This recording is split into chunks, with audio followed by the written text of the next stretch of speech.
देवताभ्यो नमः सर्वोपचारान् समर्पयामि। ओम स्वस्ति नो मिमेतामश्विना भगस्वस्तिरेत्यदितिरनर्वणः स्वस्ति भूषासुरो ददातु नः स्वस्ति द्यावा पृथिवीषु चेतुना स्वस्तये वायुमुखप्रवामहे सोमम् स्वस्ति भुवनस्य यस्पतिः बृहस्पतिं सर्वगणं स्वस्तय आदित्यासो भवन्तु नः विश्वे देवानो अत्या स्वस्तये वैश्वानरो वसुरग्ने स्वस्तये देवा अवन्तृभव स्वस्तये स्वस्ति नो रुद्रस्मात्त्वं हतः स्वस्ति मित्रावरुणा स्वस्ति वत्ये रेवती स्वस्ति न इन्द्रस्याग्न्यश्च स्वस्ति नो धरे कृषि स्वस्ति बन्धामनुजनेम सूर्याचन्द्रमसा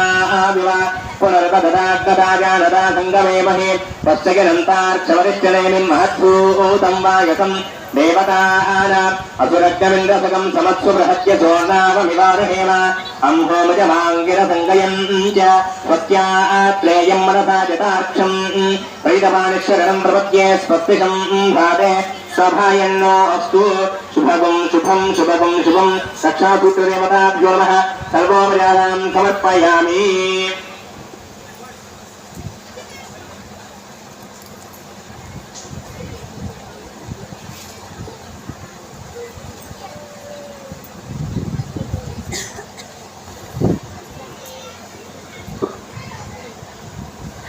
శ్రీమదఖిలాండకోటి బ్రహ్మాండ నాయకుడై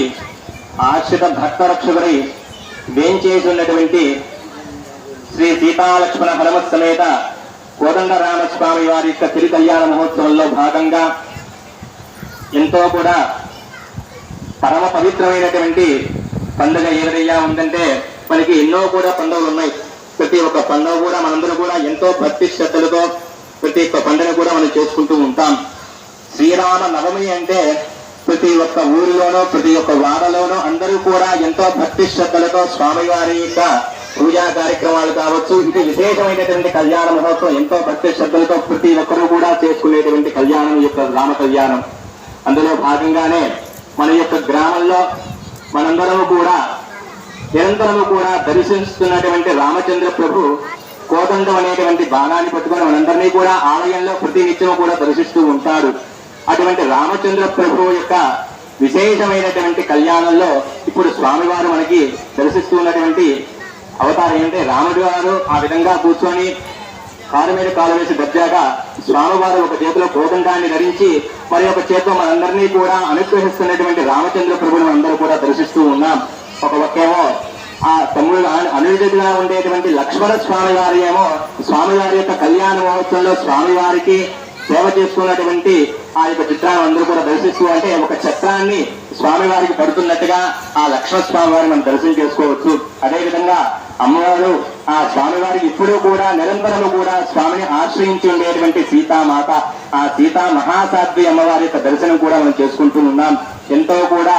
స్వామివారి యొక్క పరిపూర్ణమైనటువంటి అనుగ్రహం ఉంది కాబట్టి మనందరం కూడా ఈ యొక్క కళ్యాణ మహోత్సవంలో పాల్గొని స్వామి యొక్క తిరు కళ్యాణ మహోత్సవాన్ని వీక్షిస్తూ ఉన్నాం. అందులో భాగంగా ఇంతవరకు కూడా ఈ యొక్క కళ్యాణ మహోత్సవంలో ఈ యొక్క వైకానస సాంప్రదాయ ప్రకారం ముందుగా కూడా విశ్వక్సేన ఆరాధన ఈ యొక్క పూజా కార్యక్రమాలన్నీ కూడా నిర్వహించుకుంటూ ఉన్నాం. ముందుగా స్వామివారి యొక్క ఆలయంలో భగవత్ ప్రార్థన అనేటువంటి భగవంతుని యొక్క కార్యక్రమానికి భగవంతుని యొక్క అనుగ్రహాన్ని మనం తీసుకొని ఈ యొక్క కళ్యాణ మహోత్సవం ఆరంభం చేస్తున్నాం. ఆయన ఇటువంటి కళ్యాణ మహోత్సవం ఎటువంటి విఘ్నాలు కూడా లేకుండా ఈ యొక్క కార్యక్రమాన్ని దిగ్విజయంగా నిర్విఘ్నంగా జరిపించాలని చెప్పి ఆ రామచంద్ర ప్రభు యొక్క అనుగ్రహం తీసుకొని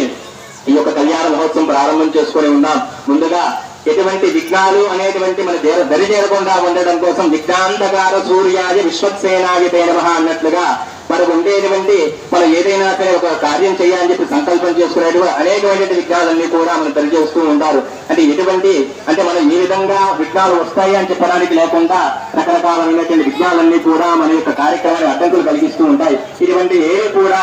దరి చేరకుండా ఉండడం కోసం ముందుగా కూడా విజ్ఞాంధకార సూర్యాయ అనేటువంటి ఆ విశ్వక్షేణ యొక్క ఆరాధనతో ఈ యొక్క కార్యక్రమాన్ని ప్రారంభం చేసుకొని ఉన్నాం. తర్వాత శుద్ధ పుణ్యాహవతులు అనేటువంటి కార్యక్రమాన్ని కూడా నిర్వహించుకొని అంటే ఈ యొక్క శుద్ధి పుణ్యాహవచన కార్యక్రమం ఎందువల్ల చెయ్యాలయ్యా అంటే మనం భగవంతుడికి ఏవైతే వివిధ రకాలైన పుష్పాలు కావచ్చు, పళ్ళు కావచ్చు, ఇత్యాది వస్తువులన్నిటికీ కూడా భగవంతుడి యొక్క అంటే పాదాలను ఆశ్రయించాలంటే కూడా మనతో పాటు ఆ యొక్క ఉపయోగించే ద్రవ్యాలన్నిటికీ కూడా ఒక పవిత్రత ఏర్పడాలి. ఏ విధంగా పవిత్రత ఏర్పడుతుందయ్యా అంటే మనం సంకల్పంలో చెప్పుకుంటూ ఉన్నాం, ఏదైతే కళ్యాణ మహోత్సవ కర్మాంగం సకల వస్తు సంహార ద్రవ్యశుద్ధ్యత్వం అని చెప్పి, అంటే మనం భగవంతుడికి ఏవైతే వినియోగం చేస్తూ ఉన్నామో ఆ యొక్క వస్తువులన్నిటికీ కూడా ఒక పవిత్రమైనటువంటి భావన, అంటే పవిత్రత ఏర్పడి ఆ యొక్క వస్తువులన్నిటికీ కూడా భగవంతుడికి మనం అందించాలనేటువంటి ఆ యొక్క సంకల్పం ద్వారా ఈ శుద్ధి పుణ్యాహవచన తీర్థాన్ని మనతో పాటు మనం ఉపయోగించేటువంటి ఆ వస్తువులన్నిటినీ కూడా ఆచార్య స్వామి వారు ఇంతవరకు కూడా ప్రోక్షణ చేస్తున్నారు. తర్వాత స్వామివారికి కళ్యాణ కంకణం ధరింపజేయడం కోసం ముందుగా కూడా ఆ రక్షా సూత్రానికి అనంత శేషుడు అనేటువంటి దేవతామూర్తులందరినీ కూడా ఆహ్వానించి వివిధ రకాలైనటువంటి అష్టోపచారాలు, 8 రకాలైన ఉపచారాలు, అంటే మన ఇంటికి ఏ విధంగా అయితే బంధువు వస్తే ఒక తగిన ఉపచారాన్ని కూడా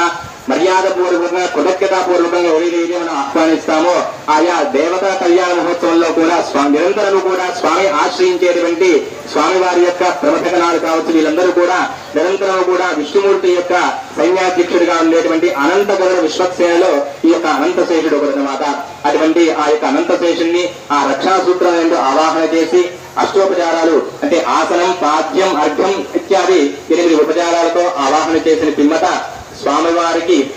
ఆ యొక్క కళ్యాణ కంకణం ధరింపజేయడానికి ముందుగా కూడా ఆచార్య స్వామి వారు షోడశ కణాలకి షోడశోపచారాలు